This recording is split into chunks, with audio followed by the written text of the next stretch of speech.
Hello, and welcome to the Designing with Love podcast. I am your host, Jackie Pellegrin, where my goal is to bring you information, tips, and tricks as an instructional designer. Hello, instructional designers and educators. Welcome to episode 98 of the Designing with Love podcast. This is part 3 of the series with returning guest Tommy Kilpatrick on his book, Human Occidental Owner's Manual. In part 2, we map the 4 eternal human questions and introduce the first 4. Today, we'll put it into work. We'll have some quick exercises, classroom moves, love and mercy in action, and how to help students re-enter the growth spiral after setbacks. Tommy, it's great to have you back on the show. Oh, thanks for having me back. It's great. Yes, we've had a chance to really get to know each other offline, and so it's great. And we're thinking of future episodes. So for my listeners, we've got plans. That's the great thing about podcasting is you never know what direction you're going to go, but when you start planning it out, the ideas start flowing. So it's really great. So we talked a little bit you kind of touched on this in the last episode, in part 2, how you invite us to revisit what lit us up at ages 5 to 7, which I love that concept, because it ties into creativity and what really interests us. So what's a 10-minute exercise to help us surface that early spark and turn it into one concrete change in a lesson this month for those that are teachers and want to help their students? Oh, yes. This is something very simple to do. It's just a movie. We're all used to a movie. So go back in your life and run the movie from the beginning. Start with your earliest memory. It might be made up. It doesn't matter. Just start with something and then run the memory through and take you up to about, first grade, second grade, somewhere in that range. Because the Catholics see age of reason at age 7. So before that, children really don't have the idea of consciousness in a sense. They're not aware of themselves. And so some develop earlier, some develop later, but right around the age of 7 is when you're expected to know the difference of right and wrong. So now you're expected to behave in a certain way and kind of let you go when you're doing that younger thing. So think back when you were free, you didn't have responsibilities, it was just fun, and you were a person that had a gift. And so I'm trying to find out what that gift was that was given to you by God. So you're supposed to share that with us. One thing I think is we don't owe you anything. You owe us everything. So from that point of view, you're here on this planet for a reason and a purpose. And what is that purpose? I don't know. Well, you don't know who you are. But if you have those names for your body name and a name for your mind and a name for your spirit, that's a big step forward. So and how do you do that? Again, just quietness, thinking it through. And what am I? And then figure out what it is. It could be an animal. The way the native Indians, the Aborigines, they always have a name that describes them. And sometimes the father looks out from the teepee and sees a running bull, and that's your name. But the Aborigines actually developed their name, and they changed the name over the years. As they changed their name. And that's, again, you can do the same thing too, change your name. As long as you're not trying to defraud people, you can call yourself anything. So in that exercise, go back and run the movie through. And at some point, you're going to go, oh, some brick wall hit me. What's going on? Someone said something to you, and you listened to them. So that's another word for obey. Look it up. Latin word for listen means to obey. So you obeyed them. No, that's not a good idea. Now what are you doing? You're trying to get a job. You're going to go get an education to get a job. Job today, they're not happening. It's a 1750 thinking of the Industrial Revolution. We've had many revolutions since then, and it's not the way. I just saw an ad that says, if you're not involved in AI, you're not involved in anything. You've got to be involved with AI. And again, they're trying to sell you something. But they're saying more millionaires we made in AI than before, and that is absolutely true. I'm not trying to say that you're being a millionaire, but biblically, we're supposed to be wealthy. And the reason why we're wealthy is we're helping other people. So you're not focused on the money. The love of money is the root of all evil, not the money. The money is a currency. It's what we put in banks. We hold the currency back with banks. We're supposed to direct this flow of energy to projects that we're here for. So you're here for a purpose. You're here for a reason. So think back. There was something you were excited about. Now you get to do it, because now I think we are in a free revolution. Everyone's everything for free. Free Wi-Fi, free free shipping. Right. Let's see, cholesterol free, sugar free, everything is free. So there's a way that you can profit and you can be a millionaire and you can help millions and millions of people, helping their lives be better and to be compensated and live a very good life, so you can direct that flow of energy to other projects. So it is possible. So that's what I'd suggest to you, is take those minutes and think back and run that movie through. Run that movie through your life. Sorry about that. That's okay. Yeah, I love that, because then you're, like we talked about a little bit in the previous episode, you're able to go back to that foundation, right? And see where that creativity lies, and how you can ultimately take what the God-given gifts are that God has given each of us and utilize those to help others. So I love that. That's great. So the first fork that is in your book, it gives you 3 choices that you can take and go down 3 different paths. How can that change tomorrow's lesson, or how do we respond when a learner struggles? Yes. In my book, it's an analogy to a computer. And so your computer has rules, and that's my axioms, things you don't have to prove that they're correct. Like the first axiom is you're born naked. Well, that's kind of obvious, but also you're kind of born innocent too. It's along that lines. And then axiom number 13 is power and control. It's always about power and control. Then you have choices in your life. If you take this path here and that path here, and I call it a fork. And in a computer analogy, it's going to be an if or a then. If you do this, then the computer's going to do that. So when you have your first primary, your most important question you have in your life is basically, where are you starting from? And so if you start from an idea that you are a spirit having a human experience, that's one path. The opposite would be a human having a human experience, and something in the middle is a human having a religious or spiritual experience. So let me just back this up again. We'll slow down. If you see yourself as a spirit, something from God, God's part of you, you're part of God, and you're just happen to have a human experience, then you take that one path, and what that's going to lead you to is really a much bigger project, a much bigger viewpoint. If you see yourself only as a human, having a human experience, then your herd is very small. And so when you're inside the herd, you feel love. When you're outside the herd, you feel fear. So that's when people laugh at you and ridicule you. They don't see you as part of their herd. And so that's in our brain. It's the first part of the brain that grows is the reptilian. That's our herding instinct. So they want you to not be out in the field, come back in with the cows, come closer to us, and we'll be all protected. Then you have the middle ground, where you are a human having a religious or spiritual. So your herd is a little bit larger because you have your religion. And there's nothing wrong with religion. Just look at the word. Re means again. Lig means to bind. So if you've lost touch with God, then become religious and you rebond yourself with God. If you haven't lost that bond with God, then you may not need religion. You might need a social thing. That's fine too.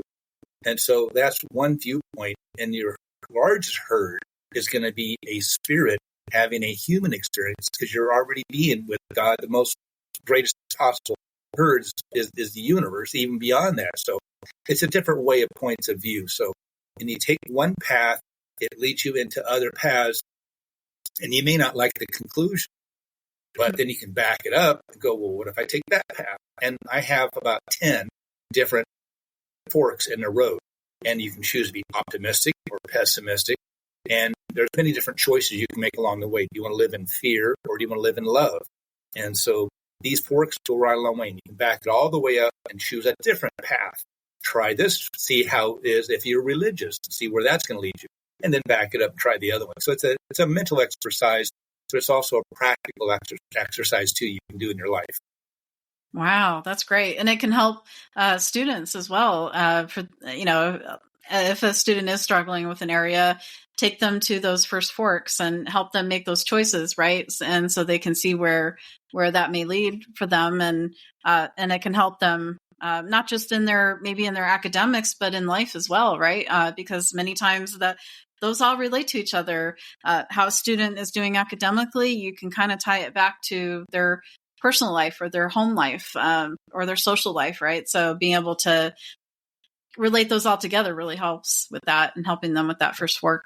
Yeah. Absolutely. So what you're seeing is that the student is struggling, and that's where they're coming from, and their life and their particular position and what they see, and that you can help direct them to, wait a second, here's another possibility. Oh, I never thought of that.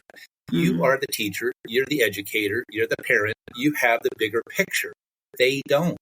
So back them up, give them a little more of a wide angle viewpoint of the world, and then go, oh, I'm interested in that direction. Well, let me help you, direct you for what you're supposed to be doing. So again, the educator can put the information in their head in the sense, I'll teach you what I think you should know.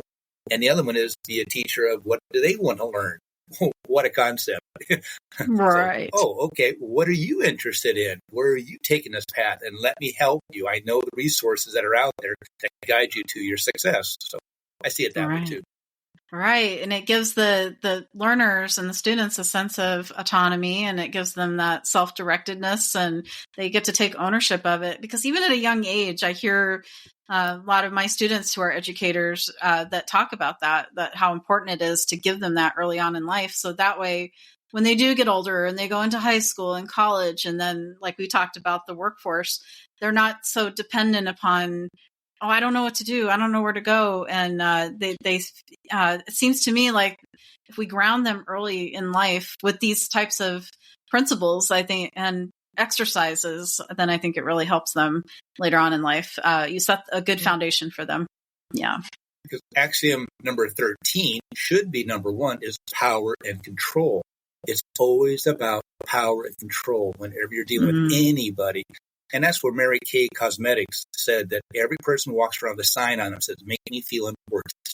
And that's all we want to do. Just leave us alone, but make us feel important. So that's where we can see that in their sign they're saying. And that's where we want to engage in people, that conversation, that communication with family. Wow. That's great, Tommy. I love that. I think my listeners that are educators will be able to practice that with their students. And I think that'll be important. So I love that.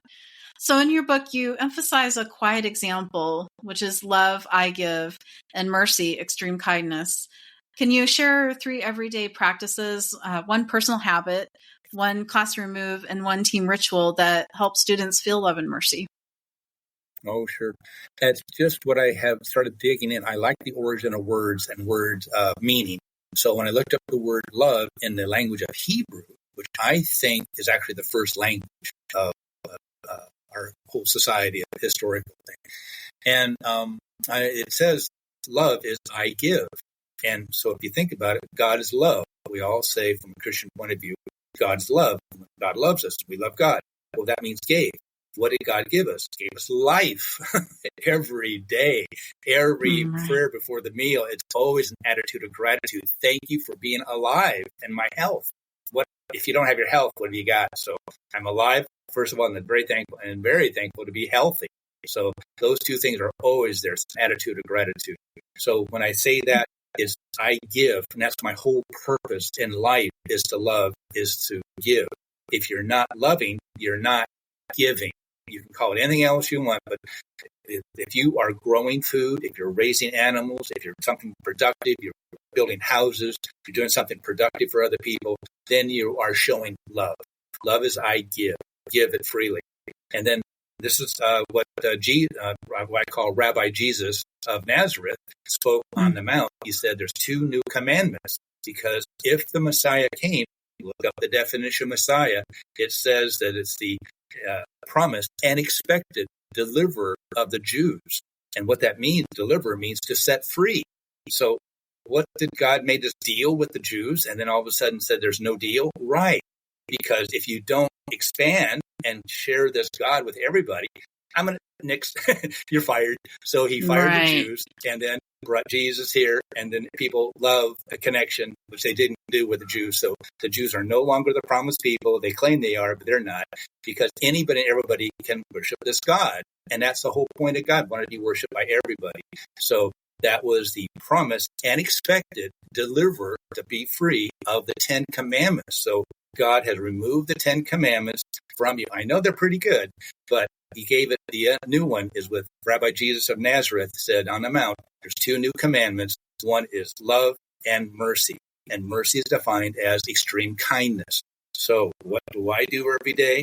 And what I try to do is I think about what I'm here to do. I'm here to give. So I'm here in the Philippines. I give the idea of building houses with bamboo and then having vertical gardening, which I'm working on so many hours every day. I'm working on this whole project to show how you can build a huge amount of food in just a very small footprint.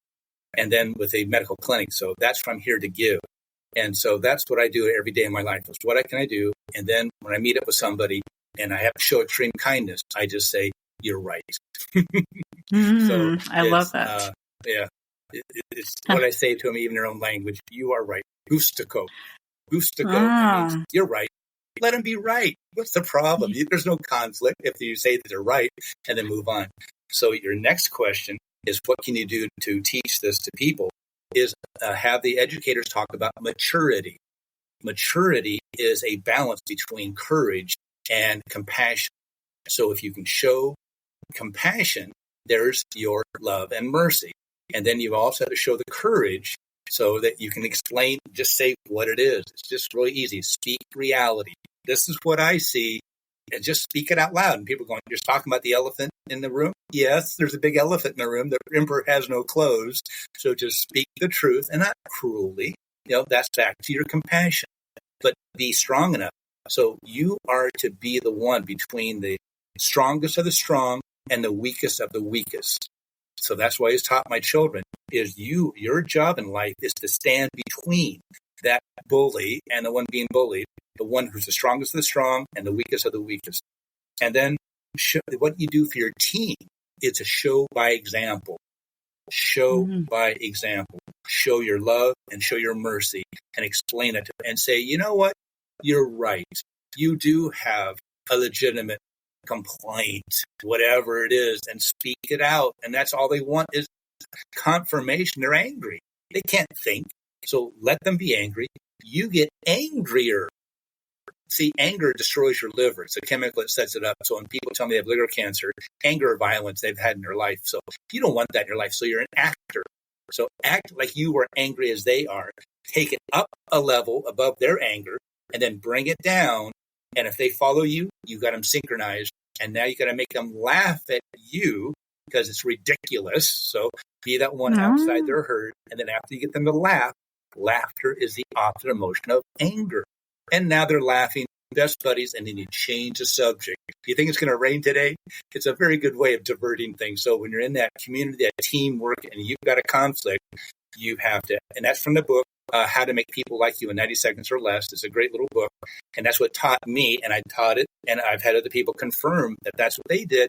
So you become angrier with them because they are not thinking. That blood has left their frontal cortex and gone back to their primal stem. And that's all they're trying to do is, I'm angry. Yes, you are. And you're supposed to be angry, and you're right. And you should be angry with me. I did all these terrible. They didn't want to hear anything you're saying. They just want to see that you are confirming that they're angry. So then you can tone it all down, and then back to buddies again. Back to the meeting goes on smoothly, and no problem. You move on. So that's my suggestion for your audience. Yeah, I love that. Great. Yeah, so you're able to do that personal habit and then take it into the classroom or with and then with your team. So I love that, taking all of that and putting it into action. So that's great. So before we close, I've got one quick bonus question for all my note takers out there. You describe growth as a spiral, not a straight line, which is very interesting. I love this concept. How can educators help students re-enter the spiral after a setback quickly and with dignity?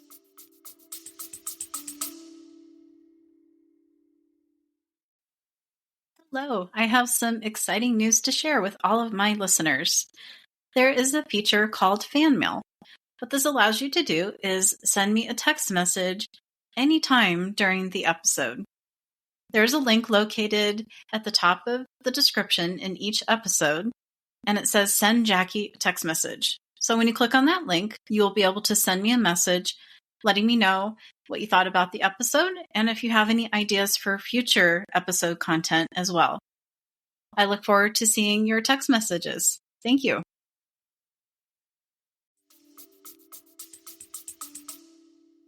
Oh yes, I play with sticks. I have these sticks, and I learned it from Buckminster Fuller.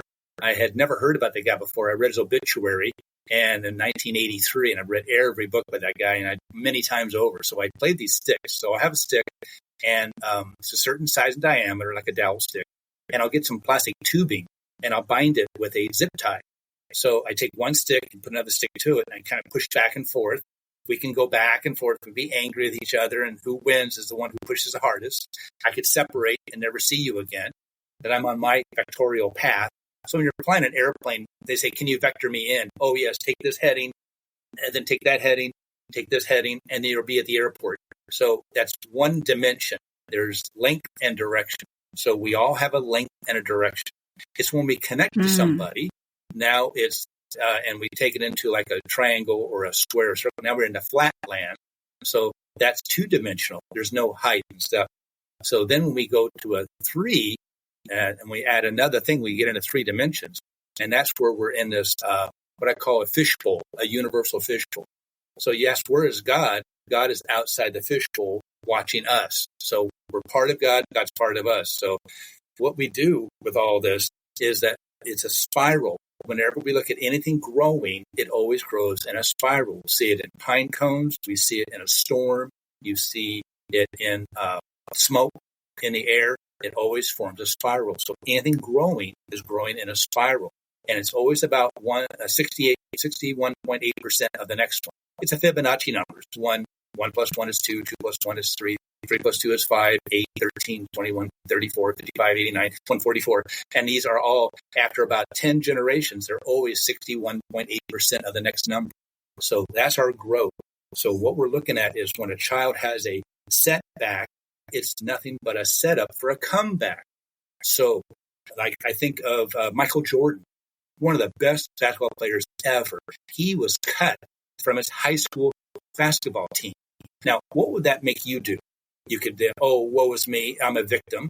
No, he practiced harder. He said, what was the problem? They said, you're not a team player. It's just all about you. Oh, he needed that reflection. You need that setback to have some reflection and say, am I on the wrong path? And where am I? Help me out. And they did help him out. And what did he become? One of the greatest basketball players and a team player. Even though he had high-scoring games, he was very good at that, but he was still a team player. And that's how you have to work on it. If we're in a team, then to be a team player, you have to let them be right, make them feel important, show love and mercy, and with your love and your compassion and your courage, now you have a maturity. So that's what I can suggest for your audience. Wow, I love that. So it ties back to the love I give and the mercy, extreme kindness, that all circles back around and all connects. So that's great. I love that, Tommy. That's wonderful. So as we wrap up, what would you suggest to my audience to write their own owner's manual in life? Oh, yes. I want to see yours. I've been struggling with this thing for years. It's to write an owner's manual about what? And some people say, well, the Bible's owner's manual. Well, there's a lot of contradictions. How, like there's in a computer, you have a toolkit, and it's always making correction of errors.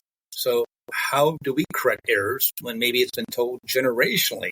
And then that's indoctrination. If we don't question, now you're being brainwashed. So how do you undo all this? And that's the biggest challenge. So I encourage you to start with, if you have an owner's manual, what would yours owner's manual look like? And that might help me a lot better.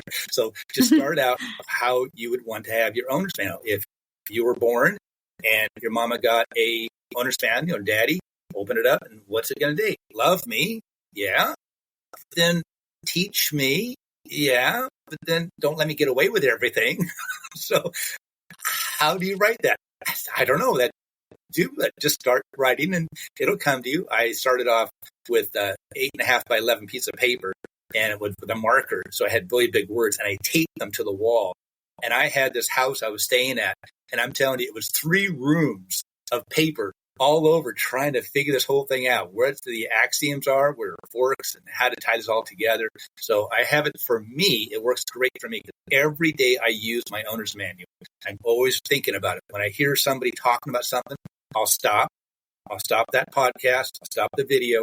and I'll think, okay, how would I answer this? And I go back to my owner's manual. Okay, who's got the power and control? Who benefits? It's always who benefits. Who's got the power and control? What's the end result? So I never ask the question, why? Because all I did is an argument. I answer my own why by the proper how question. How does this work out? How is it that Charlie Kirk is no longer with us? It's strange. Something didn't quite work. Why do you go and you wash everything away in the crime scene? They don't want it. We don't know. It's just the thing. We'll never know what happened. So it's that thing that we have to then use our owner's manual and figure out who benefits. There's your answer. Right. Exactly. I love that. Yeah. And it's, in a tragedy like that, today, actually for you, it's Wednesday, but earlier today here in the United States in Washington, DC, the president actually did a posthumous Presidential Medal of Freedom for Charlie Kirk. And his, it's just, I'm amazed, Tommy, how his wife has been able to speak with just such dignity, respect, kindness, even after losing the love of her life and the father of her children, right? Their children are so young. So now she's trying to navigate that. And so, out of that, instead of, the person wanting to silence him, it actually is making the movement grow even more. So they've got Turning Point USA chapters popping up in high schools and colleges. I think I heard earlier this week, there's something like 12,000 requests for new chapters of Turning Point USA to go all over high schools and colleges. And there's, I think, 80,000 people that want to be students and young people that want to be members of Turning Point USA. So what, that saying, what the enemy meant for evil, God meant for good. I think that's a good example of a situation where you're like, wow, that's really horrible what happened. But I think at the end of it, we'll look back on it and go, wow, it actually started a bigger movement than what we could have ever imagined. So who knows, maybe it'll go to the Philippines and stuff like that, because he had gone to other countries like Japan and was talking about open dialogue and freedom of speech. So yeah, so who knows, right? Where it'll end up. And yeah. My generation had John F. Kennedy and assassinated in an open car next to his wife, which is a signal. We can do this. There's nothing you can do about it. And then we had 9/11 for the next generation. What happened? Right. And now this newer generation has their JFK, and they saw it on TV, and it just doesn't fit right. Something we're being lied to, and that's terrible. And so if you look at who you can't talk bad about, if you're in Russia, you can't talk about Putin, right? If you're in China, you can't talk about the communist country. When you're in any country, just ask, what can I not talk about? Oh, don't talk about this. That's the people who are ruling it. So now you got to ask the question, what is something that we can't talk about in America? And you'll find out who the person has the power, who has done that to us. See, there was a reaction. So when I first heard about this on the 10th, I'm here in the Philippines, so it's on the 11th, or that night that happened, because we're 12 hours ahead of you. The first thing I wrote down was the response. It could be nothing, and it shows how awful our world is. It could show the exact opposite, which is now we've seen it, or something in between. So I had no idea of how to predict what was going to happen. I at least knew the extremities of what it's going to be. Nothing, ho-hum, moving on, and that's like the world is lost. Or a huge reaction and a worldwide reaction. So this is something. Tibet had complete control of their people, and they shut down the internet. No one could use the internet. What happened? Those children, those kids, in 48 hours burned down the building, and they voted in a new government with discord. Who would have thought of that? So we are in a whole new generation. These kids now have this internet, and trust me, if they have the knowledge, they have this information, they're going to move and move so quick. We old people are going to go, what happened? So Exactly. keep your eyes open on the youth. That's our success. So they don't care about people's previous attitudes because it's been indoctrinated, and they certainly don't like to be brainwashed. So open your mind up. It's like a parachute. So let's have a conversation and let's talk about things. And we can have a debate, and it can be with a fencing. It can be very eloquent, or we can have a dialogue. This is what I think, and that's what you think. If you think more this way, you'll have more evidence. If there's some way we can find out about that would help your argument better. Oh, Tommy, if you knew about this, that would help your argument better. Oh, great. So that's why we want is a dialogue with people so we can actually come to an agreement of what's going on. And that's the truth. It takes two people to have the true, and that's now the truth. So that's what I'm reaching out to you is let's have some truth speaking. Let's have a dialogue and let's find out what's going on. Because if it's held back, then you have conspiracy. If you're completely transparent and say, here's the evidence. And I'm thinking that's the future is put everything on the internet, show all the ballistics, show all the pictures, show everything, and let the world go, you know what? It can't be a 30-06. I knew that. And then why isn't there any blood on anybody? No blood, no weapon. I don't know what to think. There's no trail. And then they cover up everything. It's a cover up. So, yeah, the powers to be think they're in power, but Tibet took them down in 48 hours, and this can happen too. Right. It could. Yeah. Wow. And so it's so important to write that owner's manual. I love, and one of my other guests that I had on my podcast, she lives in Mexico, and she actually found out her family history. And I think in a way she started to write her own owner's manual, but she wrote curriculum for this generation right now, which is Gen Alpha. They're the ones that were born with the computers, right? With the tablets, with the screens, and that's all they know. And so it's very interesting how it's so important to understand the current generation, because then how can, like you said, they're the future. They're going to be the ones running things. So if, we need to be able to give them that and help them to write that owner's manual, maybe at a young age. So yeah, I think that's important to have that. I was brought up in the 60s, and there was a button. I remember it very clear. It said question authority. And now all those radicals are now in government, and now it's unquestionable authority. So they totally took the flip side. So the Berlin Wall was up for the longest time. And one day, 300,000 people decided to walk over to West Berlin. And what's the guard going to go? I'm going to shoot my mom. Oh, let me help you. Let me open the doors up. What happened the day before that? Nobody. They all believed that wall was their protection. And then the next day, something happened. I have no idea, but they all showed up at the wall, and the guard opened the gate up, and they took down the Berlin Wall. So things can happen very quick, and you have no idea where it's coming from. Absolutely. And I remember that when it happened, because Ronald Reagan, the president of the United States at the time, said, Mr. Gorbachev, tear down this wall, right? And and they tore it down. And so you're right. I mean, in those moments, we can look back in history and have such a memory of those. Where were you on that day and all of that? So it's amazing. Yeah, you just never know where things are going to go. And one event can lead to a multitude of things, right? It's a ripple in the pond, right? Effect. It's that spiral. It all happens spiral. And then once it starts to spin, it gets bigger and bigger. It's a hurricane, and two hurricanes get together. It's a mega hurricane. So yes. Right. Wow. So I can see why, you talk about that growth as a spiral, not a straight line. Yeah.